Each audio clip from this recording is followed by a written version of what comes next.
พื่อเป็นการติดตามกฎกาตานและสกัดกั้นปรากฏการณ์ย่อท่อต่างๆที่อาจจะเกิดขึ้นในช่วงระยะเฉลิมฉลองบุญปีใหม่ลาวพศ2568นี้โดยปฏิบัติตามคำสั่งของกรมตำรวจจราจรและแจ้งการของกองบัญชาการปกสแขวงหัวพันเกี่ยวกับการเพิ่มทวีเวียกงานป้องกันสกัดกั้นอุบัติเหตุตามท้องถนนและจัดสรรความเป็นระเบียบเรียบร้อยของการสัญจรตามเส้นทางต่างๆภายในแขวงหัวพันให้มีความเป็นระเบียบเรียบร้อย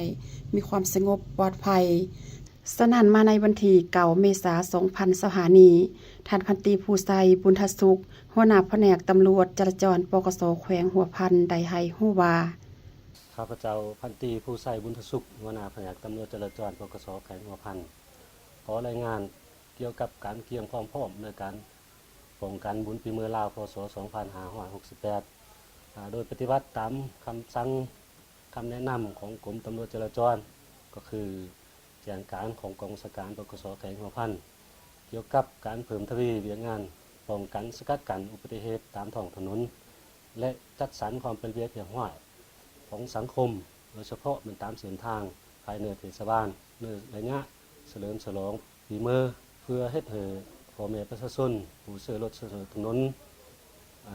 พร้อมกันดิ่งบุญปีใหม่ด้วยความเบิกบานหมู่ซื่น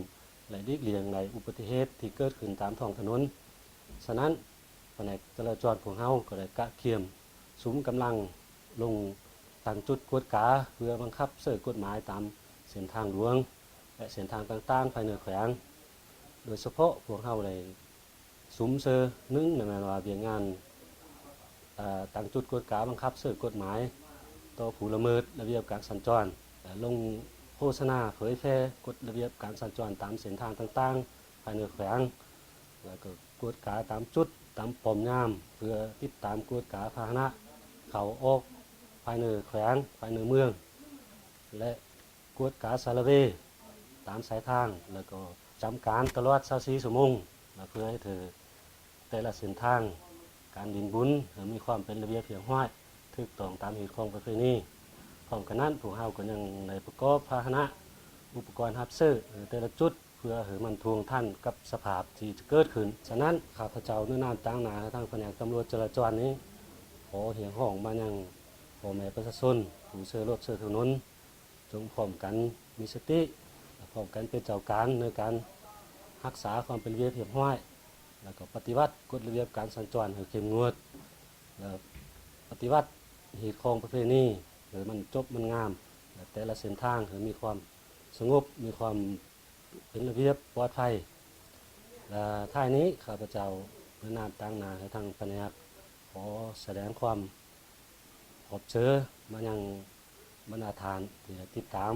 แล้วก็ขออวยพรมายังบรรณาธิการที่เสื่อรถเสื่อถนนแล้วก็ตลอดหอดบรรดาฐานที่พร้อมกันดินบุญปีเมื่อนั้นจงมีสุขภาพแข็งแรงมี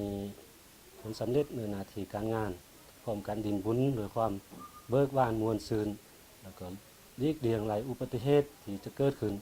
และเฮ็ดให้แต่ละเส้นทางมีความเป็นระเบียบเรียบร้อยมีความปลอดภัยขอขอบเจอ